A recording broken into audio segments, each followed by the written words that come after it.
I see it. All right. Hey! Sunday night. Welcome to another installment of Sunday Night KloobySnacks, our 26th installment of That's Sunday. right. 26 out of our 52. Yeah, it's a big week for us. That's right. How you doing, Abby? I'm doing great. How are you doing? I'm doing well.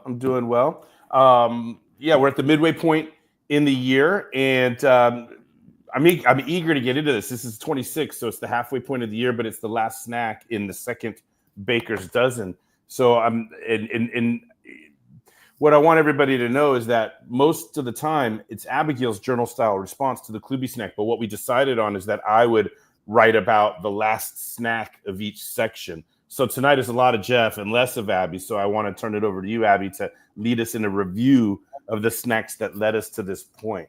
Yes. And by the way, if anybody wants to join in live, and let me, right here, it's easy, the same link. If you want to join the conversation, I see Charlie waiting backstage. We're going to bring him to the forefront, and then we'll get into our review of the snacks. Charlie, how are you all the way in South Africa? Look, he's holding up his. If you've never seen a happy man, look at Charlie right now. Hey, it's wonderful. So, Coach Jeff, I'm so proud and thank you for my books. Abby, I got it in my hands now. Woo! Yeah, so you're international, Abby, not just an Amazon #1 best-selling author, but your work and our work in this project together has international reach. And it's kind of cool. It's beyond that. Abigail, Abby, you got to forgive me when I do that, right? Because I know you prefer Abby, right? But most of your life, anyway, we named you Abigail. So here we go. The book, I pulled this out in professional presentations. I was at the Xerox sales team, and I pulled out the book and asked, pick a number between 1 and 52 and randomly a snack, and I'll read the snack fearlessly, and everybody will tilt their head and go, It's like, and then it's interactive. And I say, if you hear me blurt out a KloobySnack during the presentation, say Zoiks or raise your hand or something. And then I'm giving out free copies of KloobySnacks to participants in the audience. So I did it with Xerox sales team, and I did it with the Vistage CEO group. And anyway, we've got a lot to be excited about the reach and the stepwise increase of impact that KloobySnacks is having. I'm getting to see it in all kinds of environments. So having said all of that, Abby, you ready to lead us on a review? Yes, I am.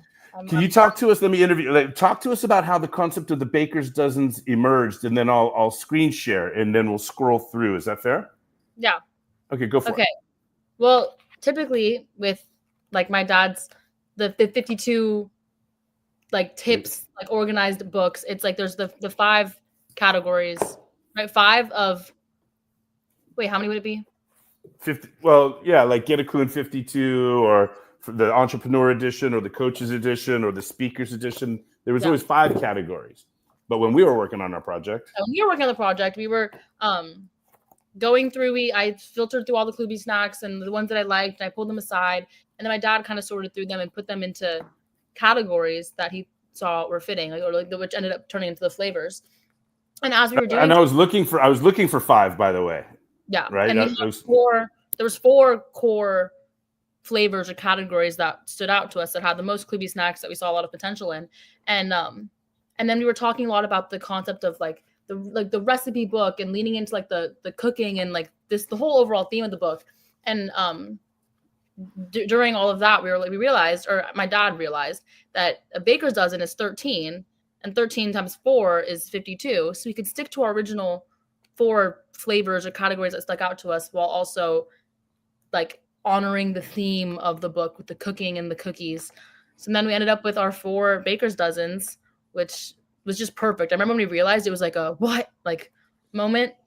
Yeah, it was a cute little thing. It's a tiny little thing, but it was it felt enormous. It felt it was meant to be on some level. And so as you can see, we end up getting a menu now with the 4 baker's dozens. You can see that we've got really staying true to this baking and cooking theme with the rolling pins and the icon cookies. And of course, the original KloobySnack is your mom's homemade recipe. And we convinced her, after keeping this recipe secret for all of our lives, even way before you were born, she gave us permission to include the recipe as the forward.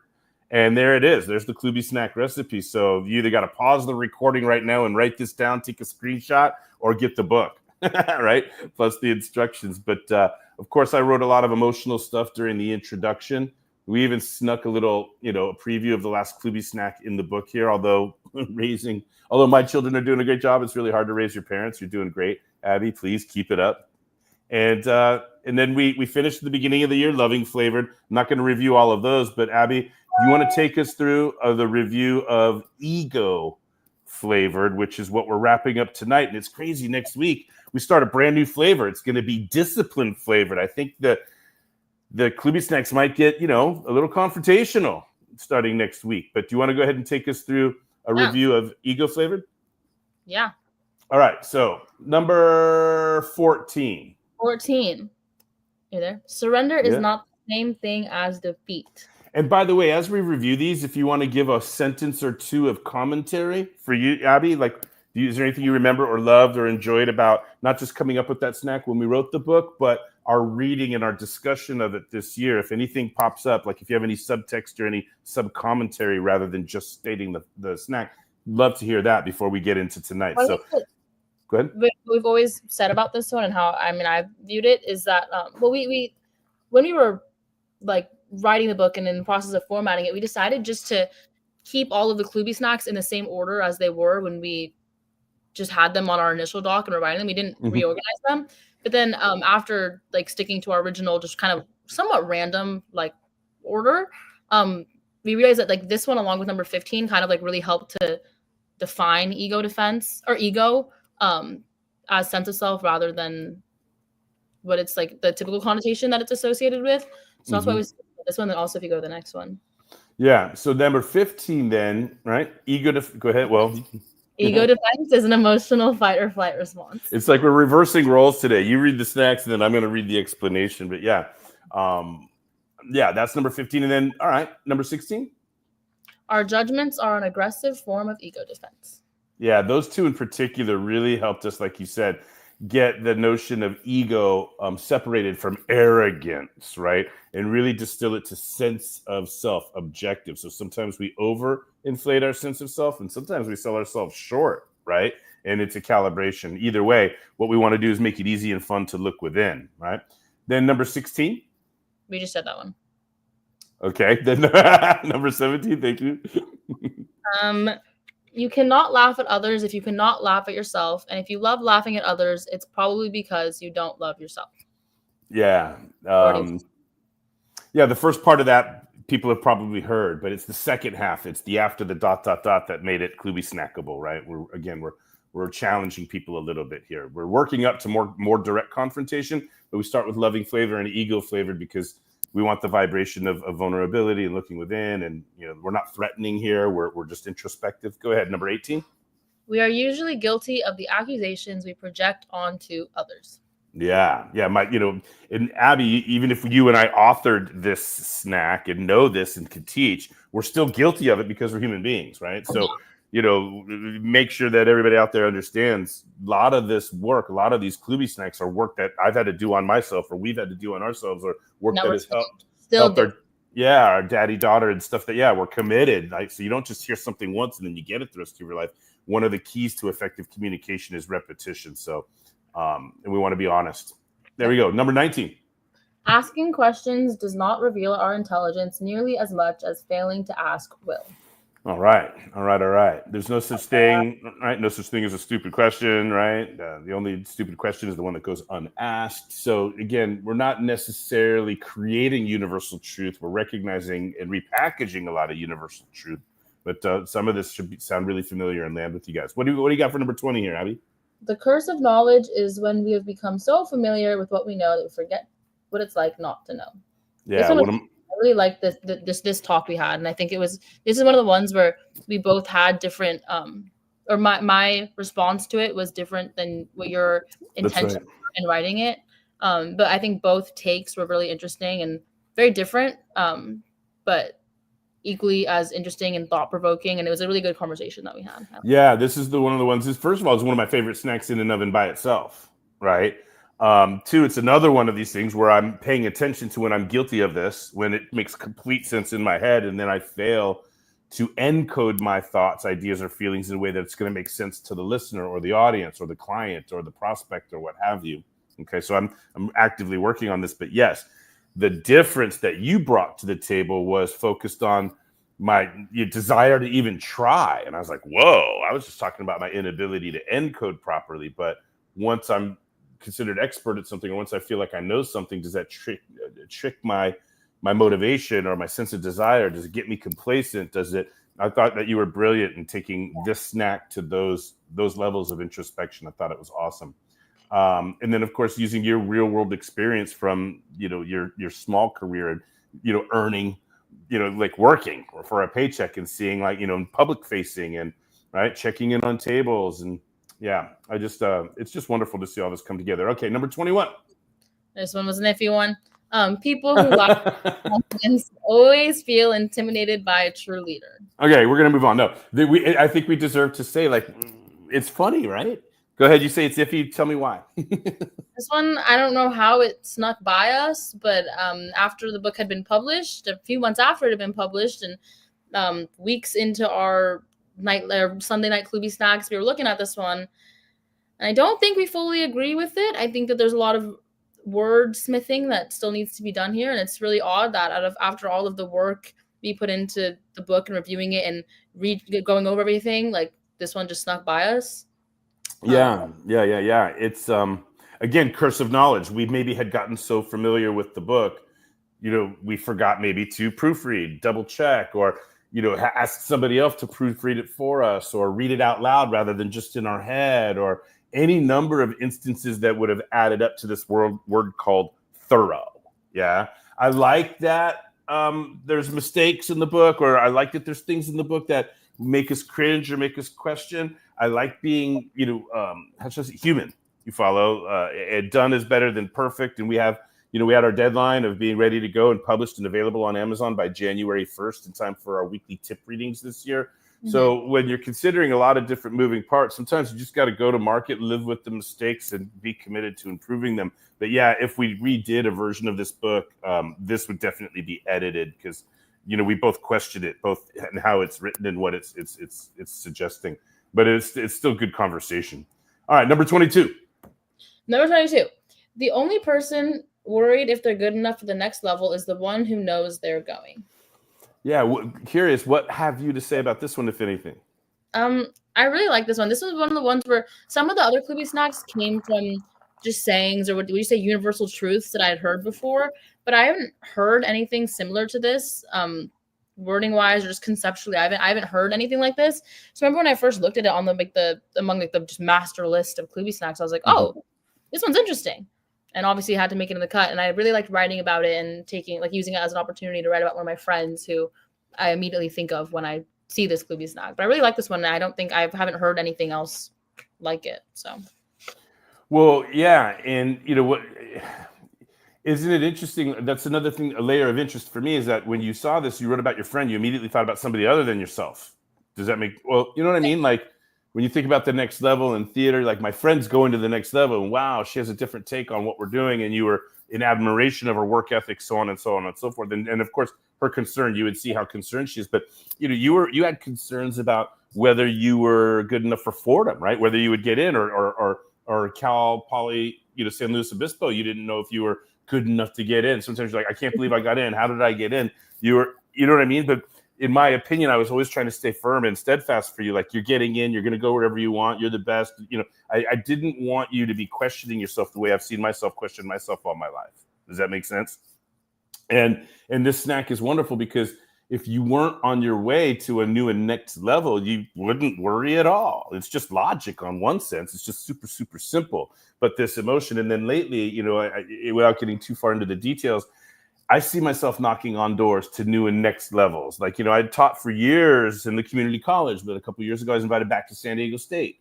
That's a new and next level of teaching. Or I've been a speaker and a supporting coach at live events all over the world, in fact. But now with this group called Founders that I'm director of education for, to me, it represents a new level of demographic that I'm working with. Or this year, I've done my first 2 Vistage talks talking to CEO groups. And in fact, letting KloobySnacks live in front of CEO groups. So like, I'm knocking on doors to new and next levels in my life. And it's really helpful to see this snack as you're about to embark on new and next levels in your life, and just kind of bond with you as we're committed to a life of growth, right? I love this KloobySnack, and I love you, Abby. All right, let's move on. Number 23. Oh yeah, they're one of my favorite pictures of all time. And as captivating, by the way, Abby, as you are, and as wonderful it is to see your friend in admiration of you, because you didn't just play Scarecrow, you were Scarecrow. One of my favorite things about this picture is these characters back here, the birds and the supporting cast. They were always so funny when they come out in their costumes, and I've seen that play a couple of times, but just such pure joy and color and animation. And this picture is a picture of vitality. It's a picture of life. It's a picture. There's truly 1,000 words here. All right. Next. Number 23. Surgeons do not operate on themselves. What do you got here? I wasn't here for this conversation, actually. So all the better to ask you about now, my dear. I agree with it. I haven't revisited this one since I wrote it, probably. I don't know. Well, for me, it's like, doctor doesn't operate on themselves, or a shrink can't shrink themselves, a coach can't coach themselves, right? So there's a lot of irony in how good we can become in our profession or our trade, but when it comes time to use that skill and level of expertise on ourselves, we can't do it. Now physically it's important. I don't know. I guess the surgeon could operate on themselves, but if they I don't know. I guess there's a scenario where that could happen, but it's not ideal, right? But again, this is the ego flavored, right? So usually it's not our inability and it's not our knowledge. It's not our knowledge or skill or our ability that prevents us from being able to help ourselves. It's the ego and ego defense that's in the way. Now, surgeon, it's hard to cut yourself or administer, right? I guess it's possible, but it's not the skill. It's not the knowledge. It's not the ability. It's our ego and how hardwired we are to protect and defend ourselves. So it's difficult to apply our own subject matter expertise to ourselves because we are in the way. So it's important. Even me, I have other coaches that I rely on for things, right? I talked to you about my sessions with Sita or my daily win emails with Jen and all of the coaching that I've invested in along the way. Because, even in counseling, even counseling sessions where I've gotten therapy sessions for mental health and on and on and on. We need other people to talk to. It's really, really important. We need to get help from trusted advisors. We have to have trusted advisors in our life because they don't have all of the ego defense. They just have the subject matter expertise and a commitment to serving us. And we can be our own worst enemies often. All right. Number 24. What do you got, Abby? There is no such thing as a know-it-all, but there are plenty of people afraid of learning. Yeah. You have anything to add here? No, I just remember I really liked not only like the snack itself, but my response and our conversation we had for this one. Mm-hmm. Well, it was refreshing to have you back after a week off from number 23. All right, number 25. This is one of my favorites of all time. Go ahead. Everything is multi-determined. Yeah, I thought your elaboration on this was really good. This was last week, yeah? Do you have anything that you want to add as a line or two here? Yeah, well, for this one, at least my response was to kind of steer this KloobySnack, because this KloobySnack doesn't necessarily have to, it's not kind of restricted to the ego flavored category. And so I was kind of steering in the direction of ego flavored and talking about how when we feel like something is hurting or harming or attacking our sense of self, how it can be helpful to kind of reflect and remind yourself that everything is multi-determined, meaning not everything was done like in an effort to personally attack you or harm you or belittle you, and how like widening your perspective and like looking at how multi-determined everything is, it can not protect your ego, but help you maintain your sense of self and not get it. It could definitely like prevent us from a reaction or a response that we're going to regret down the road, right? And it helps us be introspective and consider. But initially, again, it's part of this ego defense, right? We interpret everything through our own pleasure and our own pain, but hopefully logic arrives a little bit later on, and we can realize, like, I used to have a little unofficial rule system in college, like rule number 1, rule number 2, rule number 3, etc. Right? And so I've been doing this type of thing for a long time. I don't know why, but it's just always been in me. But rule number 7 is everybody just wants to feel good. That's rule number 7. The only thing that anybody is trying to do is feel good about themselves, right? And when things don't go our way, it's an instinct to make meaning of that and feel targeted, etc. But the truth is, right, and this goes hand in hand with we judge ourselves by intent, but other people just judge our actions, right? So it helps us judge people's intent. Like, oh, were they trying to hurt me? Is this person like thinking, ooh, let me hurt Abby? Probably not. Nope. Right. And so most people are just trying to feel good about themselves, trying to do what they think is right for themselves. And those are only like, even there could be a gazillion other reasons, right? And I shout out, by the way, I don't have it in front of me. It's in my backpack. I could probably grab it.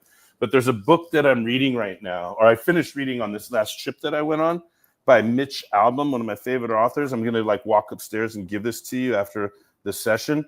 But it's talking about right here, what is it? This is the next person you meet in heaven, which is a sequel to the 5 people you meet in heaven. And one among all of the beautiful lessons that are in this book, I've got so many pages, marked. One of them is the interconnectedness of all of it. And the huge lesson is when we have regrets, or we think that there's a tragedy or a trauma or something that makes us feel insecure. This book is one of the things in a beautiful way that helps us realize that usually the stuff that we feel is out to get us or hurting us or crippling us or setting us back or injuring us or harming us, or usually if we allow, there's a gift. There's because there's a gazillion other reasons that thing happened that we can't see, right? And so Mitch Albom actually takes somebody up to an afterlife, and through these people that we meet in heaven, we're given new perspective that we're unable to grasp here on earth, right? Everything makes sense. It just doesn't always make sense in our earthly timing, is one of the things that he's talking about here. And it's a really good book to this quote, everything is multi-determined. And some of the lessons that this book is teaching go hand in hand together, that pain is mandatory, suffering is optional. So stop and consider, why did this happen for me? What else could be going on here? What are the possibilities as to how this came together, and so forth? Yeah. So that's a review. That's a 22-minute review of the snacks. And that brings us to drum roll, please. Charlie, before I get into tonight's snack, do you have any comments on that review of the first 12 in Ego Flavored? Well, no, Coach Jeff, as I always says, these KloobySnacks get to a point, what you're going through, how you interpret them, and there's no fixed rule to any one of them. It's whatever you're going through at that time, and you read it, and somehow it just resonates to, and helps you sort through it and do some introspection as to what is this actually saying, and how does it affect me? What can I change? Yeah. That's, if somebody says, what's KloobySnacks about? It's like, oh God, how could I pick one thing? And if I had to pick one thing, it would be, well, like most of my work, I want to make it easy and fun to look within. I want to make accountability non-threatening. And every job is an inside job. It starts with number 1. So hopefully we're achieving that. All right. So Abby, do you have any comments overall on the review of all of the snacks in Ego Flavor? Because I'm trying to get ready to take this deep breath, because I'm going to do some reading here, right? I have nothing on the actual content itself. I just think it's crazy that we're already, after tonight, done with another flavor. I think it's crazy. Yeah, like it was so new not so long ago, and now we're going to have 2 Baker's Dozens under our belt. All right, so really quick, just as a review, surrender is not the same thing as defeat. Ego defense is an emotional fight or flight response. Our judgments are an aggressive form of ego defense, and you cannot laugh. I messed up. I was in a rhythm. You cannot laugh at others unless you can laugh at yourself, and if you love laughing at others, it's perhaps because you don't love yourself. And we are usually guilty of the accusations we project onto others, and asking questions does not reveal our intelligence nearly as much as failing to ask will. Of course, the curse of knowledge is when we're so familiar with what we know that we forget what it's like not to know, ... insert problem that creates thereafter. Number 21, people who lack self-confidence will always be intimidated by a true leader. That is debatable, and we would edit that and we would change it when doing this all over again. 22, the only person who's worried if they're good enough for the next level is the one who knows they are going. Number 23, surgeons do not operate on themselves. 24, there's no such thing as a know-it-all, but there are plenty of people afraid of learning. That got us to last week when we talked about how everything is multi-determined. And drum roll, please. Number 26, when it comes to our values, there's a big difference between compromised and abandoned. So let me go back to screen sharing. Let me take a sip of iced coffee, and let me get ready to read this bad boy. Are we ready? Yeah. All right. We opened this box of KloobySnacks by referring to the old Mind the Gap series of blog articles I began writing in 2012. My wife and I had been in London during the 2012 Olympics, a 2-week work trip for her that I piggybacked onto for the seldom in a lifetime, I won't say once in a lifetime, do you like that? Seldom in a lifetime chance of being in host London during the Summer Olympics. It was my first time in London, and as Marianne was staying in the company hotel in Basingstoke, about 40 minutes away, I would take the train back and forth daily and subway all over London once in town. It was there that, quote, Mind the Gap was etched into my mind, constantly being played over public address audio in the underground stations. In London, Mind the Gap is the difference between the platform and the train, literally the difference between life and death. Mind the Gap, indeed. But when it comes to ego, our sense of self, it is a form of death to consider being anyone other than ourselves, anyone other than who we sense ourselves to be, even when we know we want, even when we know we want, even need to change our habits, patterns, beliefs, self-sabotage, etc. When the microsecond of decision-making arrives, we tend to behave more consistently with who we've always been than who we've always wanted to become. That's kind of KloobySnackable in and of itself, right? Highlight that one. When the microsecond of decision-making arrives, we tend to behave more consistently with who we've always been than who we've always wanted to become. That's pretty heavy. All right. Every instance of growth is a form of death to our old self, but grow we must. So what is the difference between compromised and abandoned when it comes to our values and sense of self? On surface, the obvious answer is something like one is giving in, the other is giving up. Now, when it comes to our values and sense of self, that is a huge difference. Giving in a little bit, temporarily or situationally compromising on 100% of what I believe, value, predict, or want in the course of playing the give and take games of being in a valued relationship is way different than giving up 100% of what I believe, value, or want from the give and take games of being in a valued relationship. All that to say this: parenting will test your values over and over and over again. So much so that compromise is somewhat mandatory, whereas abandon is completely optional. First, on compromise. Values by themselves are inherently contradictory. Time is money, but patience is a virtue. If you never quit, you never lose. You also better know when to cut your losses. You should never tell a lie unless you have to put an elf on the shelf to... unless you have an elf to put on a shelf to guilt your kids into good behavior in December. If it's to be, it's up to me, but I also have to learn to trust and delegate to others. And so it goes. With any value, virtue, or success principle you can imagine, there is an equal value, virtue, and success principle in direct contradiction. That's why leadership is tough and parenting has got to be tougher. Let's face it. Here we go. Bullet point. You want to take her phone away, but you need her to have it so you don't worry about not being able to get in touch with her. You want to take the keys of the car away, but then you have to make career sacrifices to be the one driving her to her activities. You want to be a parent that respects her privacy, but you also want to know everything she's doing behind that closed door. You want to believe every word she has ever said, not because you don't think she is lying, but because once you call it out, you'll have to fight to prove it and fight even harder to police it. You want to enjoy yourself as an adult, but don't want to model adult indulgences to a teenager. You want to support her in a relationship, but you don't want to ignore the red flags of codependency when toxic patterns emerge. You want to help her to learn as many life lessons before leaving home as, oh boy, here we go, Abby. You feel it? You want to help her learn as many life lessons before leaving home as possible, but you don't want to be the shot messenger when trying to teach those lessons. Letting her hang out with her boyfriend with the door closed is a compromise to my values, but when he was having problems with both of his parents, I would not abandon my values when Abby asked if he could just stay with us for a couple of days. I have 1,000 more examples of how many times I have compromised my own values in favor of others that were relevant to the situation, but in conflict with each other. Give her freedom, teach her punctuality. Give her privilege, teach her utility. Give her confidence, teach her humility. Give her voice, teach her speaking, and so on and so forth. I've got chills all over, up and down. This tension between compromise and abandon is tightest when it comes to being a parent. I've compromised on so many of my values thousands of times in my efforts to be at peace in this game.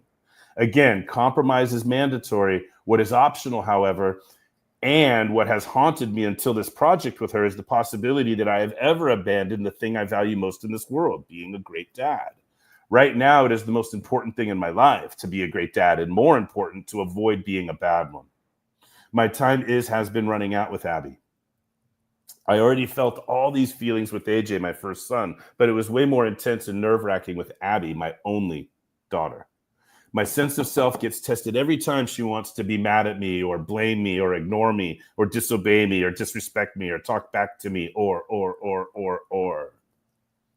Sometimes I feel like I'm failing that test, that it is my fault, that she deserves to be mad at me and blame me and disobey me and disrespect me and talk back to or over me.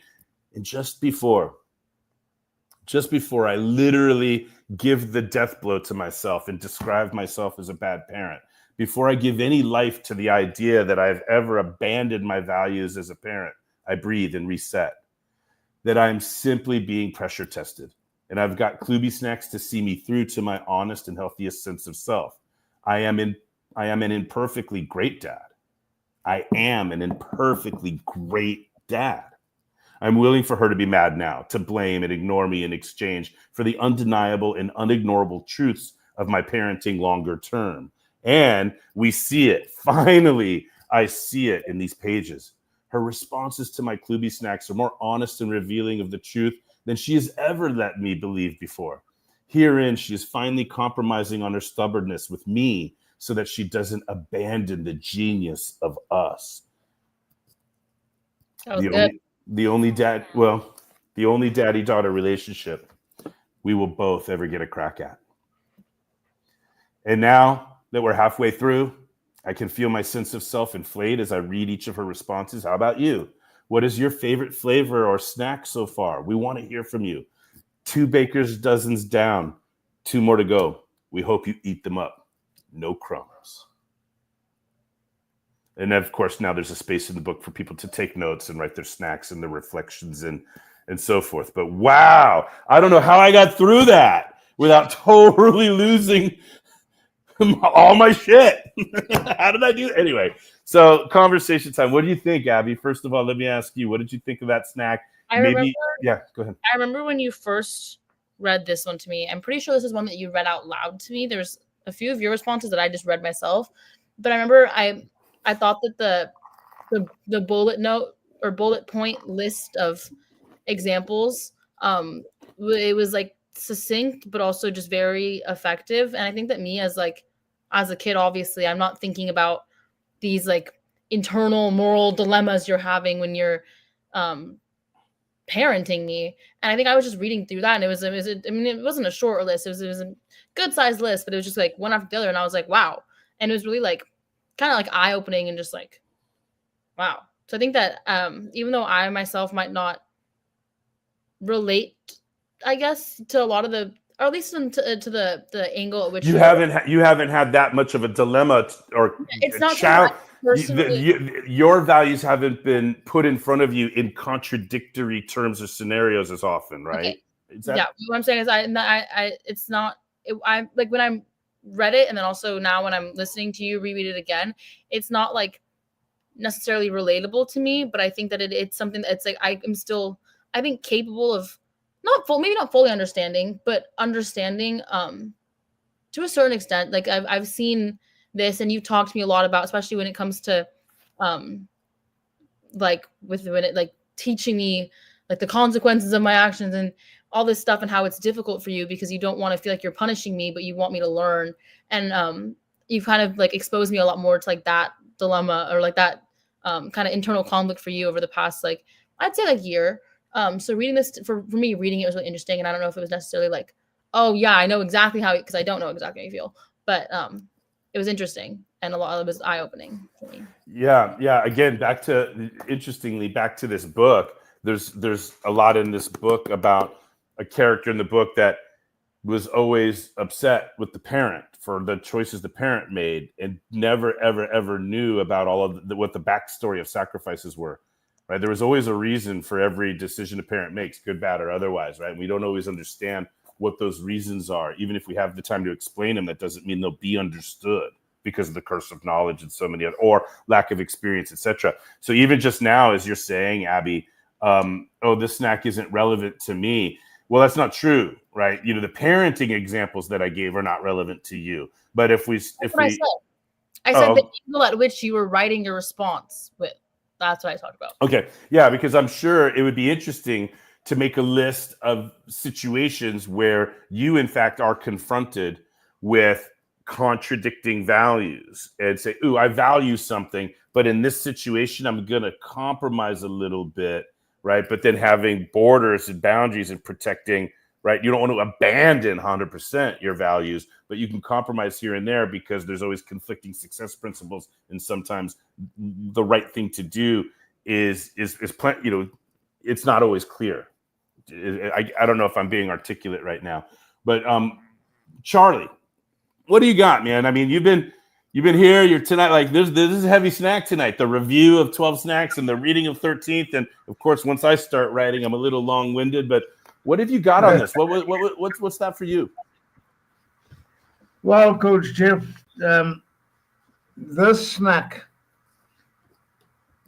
really challenges where we are emotionally, compassionately, ethically, and what would you compromise and why?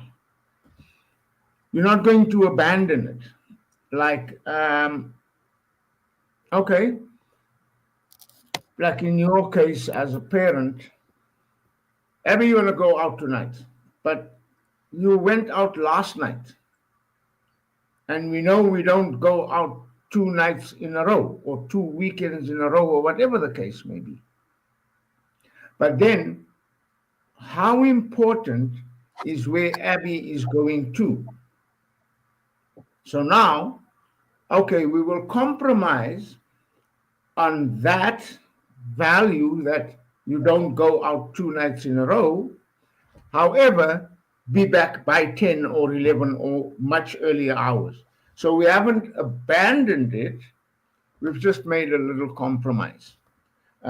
Story a couple of years ago, which was actually had me quite in a massive mental turmoil. I won't mention names, but you know the story. I could have acted differently at the time. But what would my actions have caused? It would have disrupted and let more than 1,000 people lose out on the benefits of being there. So, you know, it chewed me up, and I couldn't stop thinking about it. Did I actually abandon my value of the respect I should be given? And having a chat with Rory actually made an example of our iconic leader, Nelson Mandela. His grandson was, asked a question. Did your grandparent have any demons? And he said, oh yeah, he had many, but I'll tell you about 2. Nelson Mandela only became president under 2 conditions and for 2 reasons. Now, the question was, did he compromise his values? Or did he abandon his values? He said, okay, because the whole international world and South Africa wanted him to be president. And he said, okay, I'll do it. The first condition, I'll only serve 1 term. The second condition would be to be co-president with F.W. de Klerk. So again, getting back to mind the gap, you've now taken power. Now, why would you want to share it with someone else?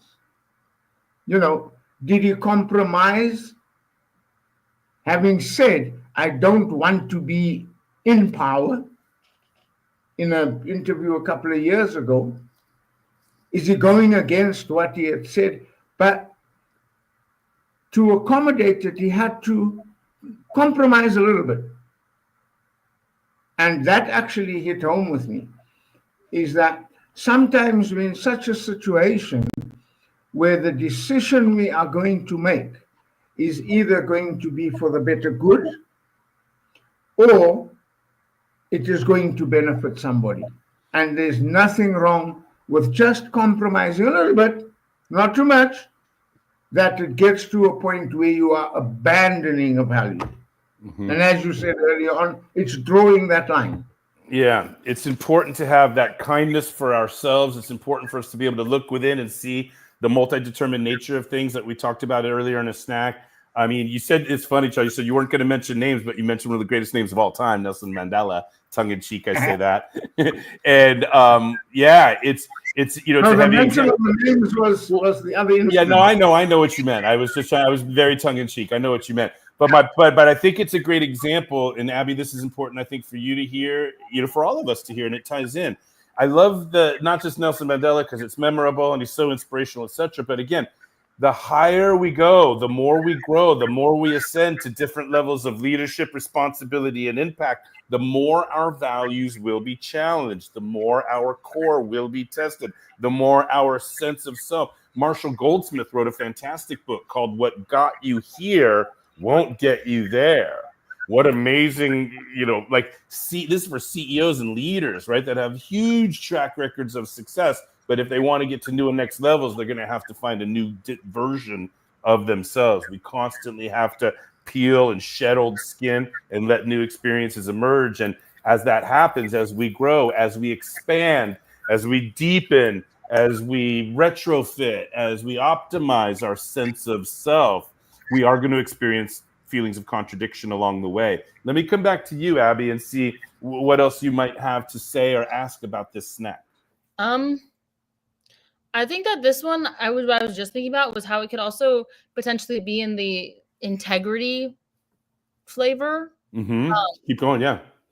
Because I think I'm not very educated on your whole keynote, but I just remember one time when I was there when you delivered the whole integrity game keynote. I don't really know exactly where I'm going with this, but I just feel like I in order to understand whether or not you're abandoning or compromising your values, you need to understand at first, like, define what your values are and make sure that those values align with who you want to be, you know, and then make sure that these values that you're either abandoning or compromising are getting you to where you want to be, and that your actions are integrated with your goals and your values.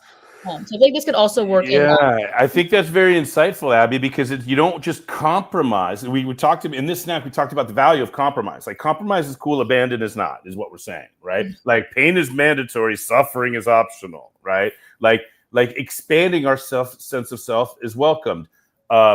Dogmatically protecting our sense of self at the risk of our own growth is not, right? So in and of themselves, this notion of like compromise is being celebrated, okay? But when do we compromise? Like, you know, I love what you're saying right now, because you don't just compromise just because, well, compromise is good, so I'm compromising.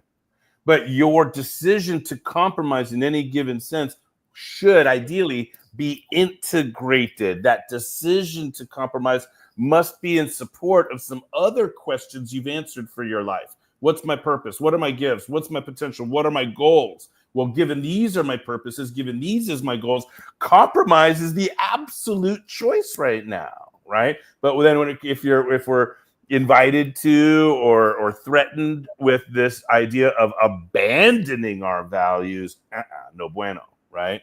So I think that you referring to the integrity game warms my heart, and you probably know more about the game than you're giving yourself credit for. Yeah, I feel like I definitely do, but I think that there's, I don't know. Yeah. Like standing in the kitchen talking about it versus when I'm sitting here looking at you on a screen. Well, it's like, we talk about metaphorically, we talk about structural integrity, right? So structural integrity is like the ability of any structure to withstand pressure tests. Yeah. Well, guess what?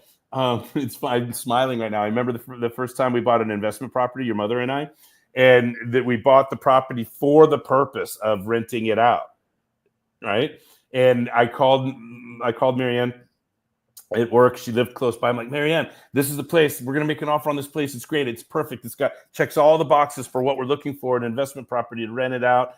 It's near commerce. It's near the community college. It's And she comes over and she on her lunch break and she walks in and I may be, sensationalizing a little bit, but I can close my eyes and see it. She walks in. She's like, God, I don't like the trimming on the fireplace. So Mom.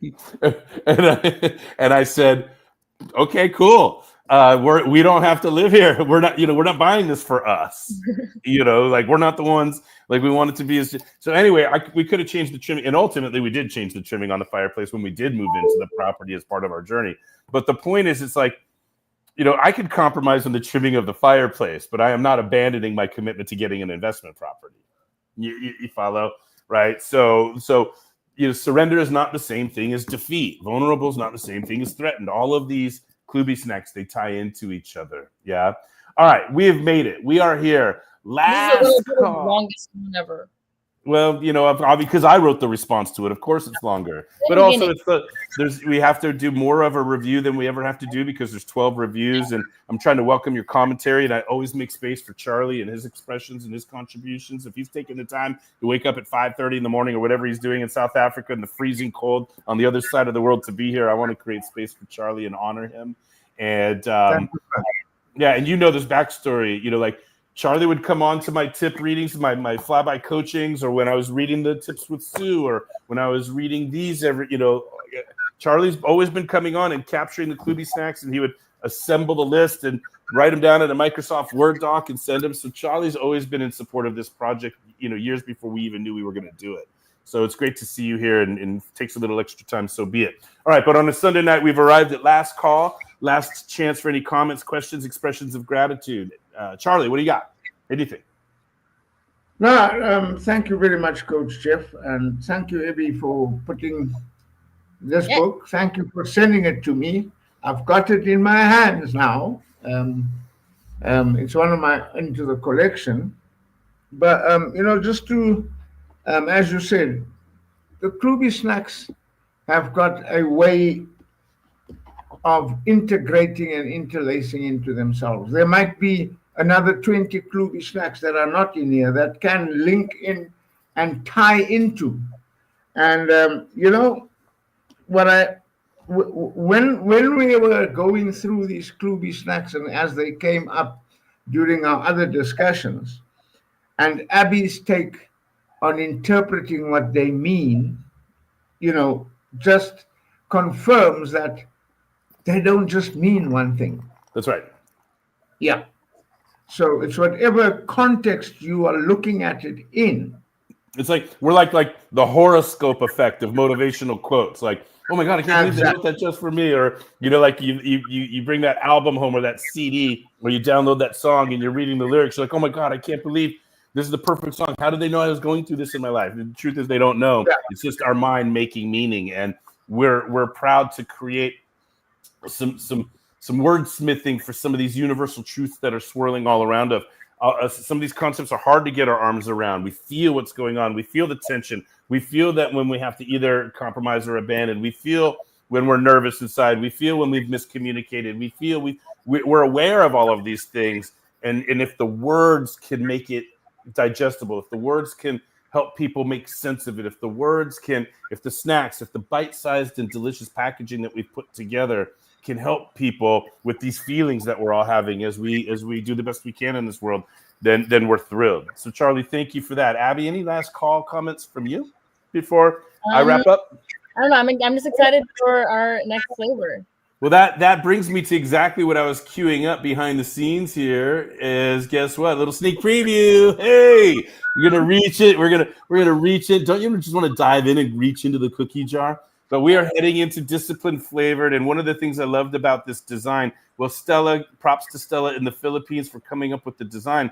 But it was interesting part of the process for me to create the teaser versions of the snacks because there's not enough space to write them all out, right? But here's a little teaser, right, where I just got like a word or a little piece, little teaser, and so I don't feel like I'm letting too much cat out of the bag by showing this, but I am promoting the interior design that we're proud of, the baker's dozen that we're heading into. And remember, we started with loving flavored, we progressed to ego flavored, and now we're getting into discipline. And I'm gonna have a lot to say about this next week, and I can't wait to see everything that you guys have to say as you're joining us. Abby, it's just an incredible journey that we're on. So I'm really excited. See, I'm not getting sad that, oh my God, we're already halfway through. Oh my God, it's almost over already. It's still an exciting journey to be on with you week by week by week. All right. Anything else from anybody before we dismiss for tonight? Halfway through. What's that behind you? The first half of the year. What's that in front of us? Last chance to make 2025 the very best it can be. Half empty or half full. We got a lot left to do this year, and I can't wait I can't wait for Sunday night KloobySnacks every week. It's wonderful. All right. Anything else from anybody before we go?